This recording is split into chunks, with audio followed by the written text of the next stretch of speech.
ایام فاطمیہ ہیں.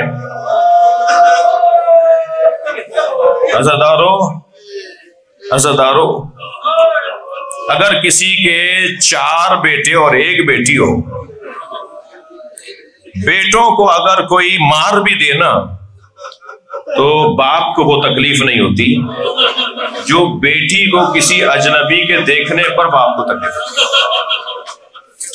بیٹیاں باپ کی بڑی چہیتی ہوتی ہیں، اور اگر جس کی ایک ہی اولاد ہو جس سے نسل چلنے والی ہو، وہ جناب زہرا، نبی کی نسل جناب زہرا سے چلی. اس زہرا کے ساتھ کیا ہوا؟ 46 کتابیں مجھ فقیر نے کھول کھول کے دکھائی ہیں، اپنے بھائیوں کی 46 کتابیں کھول کھول کے دکھائی ہیں کہ یہ آپ کی کتاب میں لکھا ہوا ہے. اگر جھوٹ بھی بولتے ہیں تو ہم نہیں بولتے، کسی اور کو برا کہیے. اگر ضعیف لکھا ہوا ہے تو آپ کے بڑوں نے لکھا ہوا ہے. کیوں لکھ گئے آپ کے بڑے کہ بی بی کے ساتھ کیا ہوا؟ 46 کتابیں دکھائی ہیں، انہیں پرنٹ بھی کروا لیا ہے، اور جو چاہتا ہے اسے دے بھی دیتا ہوں. اس میں ایک کتاب کا نام ہے فرائض الصمتین، علامہ الجوینی کی کتاب ہے. اس میں وہ کہتے ہیں کہ سیدہ نبی کے سامنے سے گزری تو نبی نے بی بی کو دیکھ کر گریہ شروع کیا. اجرکم اللہ، تھکیں گے نہیں جناب.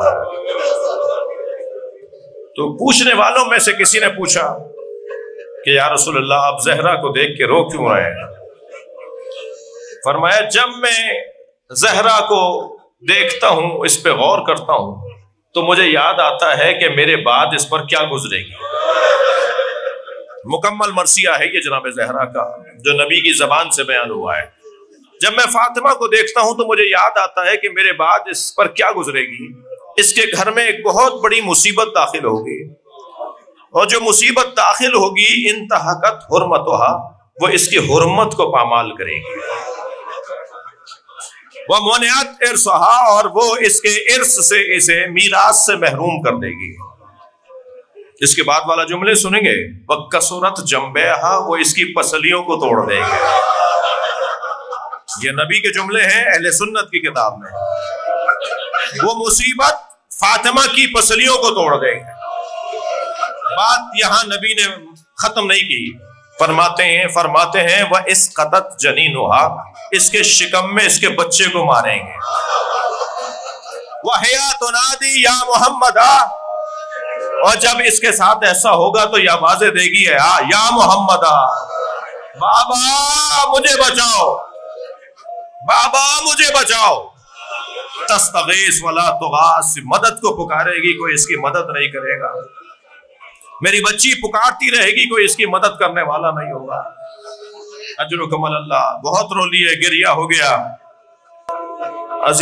عزیزو میں آپ سے ہاتھ جوڑ کے کہتا ہوں، کبھی کسی بھی وجہ سے کم علمی ہو، غصہ اور غضب غالب ہو، کسی بھی وجہ سے آپ کی اگر کبھی یہ کیفیت ہو رہی ہو تو ایک بات سوچ کر اس کیفیت سے باہر آ جائیے گا. اور وہ کیفیت کیا؟ کبھی غصے میں اپنی زوجہ پہ ہاتھ نہ اٹھائیے گا، کبھی غصے میں اپنی بیٹی کو نہ ماریے گا، کبھی غصے میں اپنی بہن پر ہاتھ نہ اٹھائیے گا، اور پھر کبھی غصے میں کسی اجنبی عورت پہ ہاتھ نہ اٹھائیے گا. مولا علی نے ایک یہودی عورت کو بازار میں پٹتے ہوئے دیکھا. 3 دن تک علی نے کھانا نہیں کھایا. پہنچ گیا جو علی ایک اجنبی عورت کو پٹتے ہوئے دیکھے تو علی کا کھانا پانی اٹھ جائے. اس علی نے کیسے دیکھا ہوگا دروازے کا گرنا، کیسے برداشت کیا میرے مولا نے. یہ صبر علی ہے اور وصیت مصطفیٰ ہے. یا علی میرے بعد تم پر کیا گزرے گی، تمہیں تلوار نہیں اٹھانی. مولا نے وصیت کی اور مولا نے حکم دیا، میرے بعد عہد لیا. مولا فرماتے ہیں اگر میں نے نبی سے عہد نہ کیا ہوتا تو مدینے کی گلیاں میں خون سے رنگین کر دیتا، مدینے کی گلیوں کو میں خون سے رنگین کر دیتا، مگر میں نے نبی سے عہد لیا تھا، نبی نے مجھ سے عہد لیا تھا. اجرکم اللہ. ایک صاحب کہنے لگے میں نے اپنی زوجہ کو غصے میں تماچا مار دیا. 3 دن بعد مجھے احساس ہوا کہ مجھے نہیں مارنا چاہیے تھا. میں نے اپنی بیوی سے معافی مانگی. تو جب میں معافی مانگنے لگا تو وہ مجھ سے کہنے لگی آئندہ کبھی ایسا ہو آپ غصے پہ قابو نہ پا رہے ہو تو بس اتنا ضرور خیال کیجیے گا میری بیٹی کے سامنے نہ ماریے گا.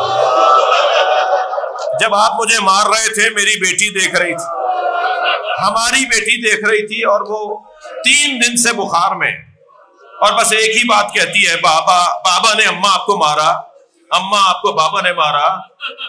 مولا امام حسن مدینے کی ایک گلی سے نہیں گزرتے تھے. جب وہ گلی آتی تھی نا، امام حسن راستہ بدل لیتے تھے. جب کسی نے پوچھا مولا آپ اس گلی سے کیوں نہیں گزرتے، فرمانے لگے میں کم سن تھا، اپنی ماں زہرا کے ساتھ جا رہا تھا، ایک شخص نے میری ماں زہرا پہ ہاتھ اٹھایا تھا، میں جب یہاں سے گزرتا ہوں مجھے وہ منظر یاد آ جاتا ہے. اجر و کمل اللہ، اجر و کمل اللہ. گریہ ہو گیا، مجلس مکمل ہو گئی. عزادارو جب جنازہ جناب زہرا کا تیار ہو گیا نا، تو مولا کائنات نے آواز دی، ہلمو یا حسن یا حسین تزودوا امکم، آؤ حسن و حسین، زینب ام کلثوم، آؤ اپنی ماں کا آخری دیدار کر لو، اب تمہیں ماں کا دیدار قیامت میں نصیب ہوگا. تو بچے دوڑے ہوئے آئے ماں کے جنازے پر. یہ میرے محترم عزاداروں کے ذہن میں ہے کہ جناب زہرا کی وصیت تھی میرے جنازے میں کوئی شریک نہ ہو، رات کی تاریکی میں دفنا دیا جائے. آیت اللہ فاطمیہ سے میں نے یہ مصائب کے جملے سنے. وہ فرما رہے تھے کہ جب حسن و حسین جنازے پر آتے تو روتے نا، ماں کو رخصت کر رہے ہیں، رو رہے تھے، روتے تو آواز بلند ہوتی، گلی کوچے میں جاتی، محلے کو معلوم ہوتا، لوگ جمع ہو جاتے اور جنازے میں زہرا کی وصیت پہ عمل نہ ہو پاتا. وہ فرماتے ہیں جب حسن و حسین جنازے پہ آئے تو رو ایسے رہے تھے کہ اپنی آستینوں کو دانتوں میں دبایا ہوا تھا. آج آپ کو بلند آواز سے روک کوئی نہیں روک رہا، کوئی نہیں روک رہا کہ آپ اونچی آواز میں نہ روئیں. لیکن حسن و حسین جب ماں کے جنازے پر آئے تو اپنے دانتوں میں آستین دبائی ہوئی تھی اور یہ بچے رو رہے تھے.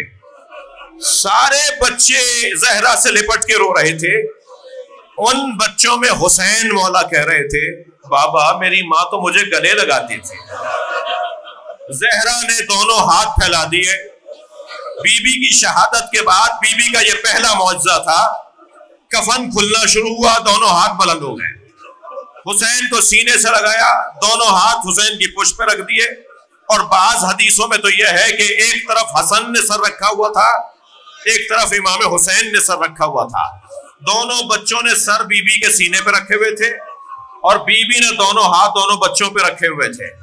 اور 3 رونے کی آوازیں آ رہی تھیں، حسن و حسین اور جناب زہرا کے رونے کی آواز آ رہی تھی. جب میرے مولا نے غور سے دیکھا تو زہرا بھی رو رہی تھی. اس کیفیت کو دیکھ کر ایک مرتبہ ہاتف غیبی کی آواز آئی، علی حسن و حسین کو ماں سے علیحدہ کر لو، اس لیے کہ اس منظر کو دیکھ کر فرشتوں میں کوہرام بپا ہے. میں مجلس مکمل کر رہا ہوں، میرے لال بیٹھ جاؤ، میں مجلس مکمل کر رہا ہوں. عزادارو کتنے چاؤ سے، کتنی محبت سے، کتنے اہتمام سے میرے مولا علی نے حسن و حسین کو ماں سے علیحدہ کیا ہوگا، پیشانی پہ بوسہ دیا ہوگا، پیار کیا ہوگا. حسن ماں کو جانے دو، حسین ماں کو جانے دو، بچوں اٹھ جاؤ، چاہے ماں کا جنازہ اٹھا لیا جائے، سلام ہو سکینہ پر. حسین کے لاشیں سے اٹھائی جا رہی ہیں تو تازیانہ مارا جا رہا ہے، تماچا مارا جا رہا ہے، اور بچی مڑ مڑ کے بابا کو دیکھ رہے، بابا تمہیں اللہ کے حوالے کیا.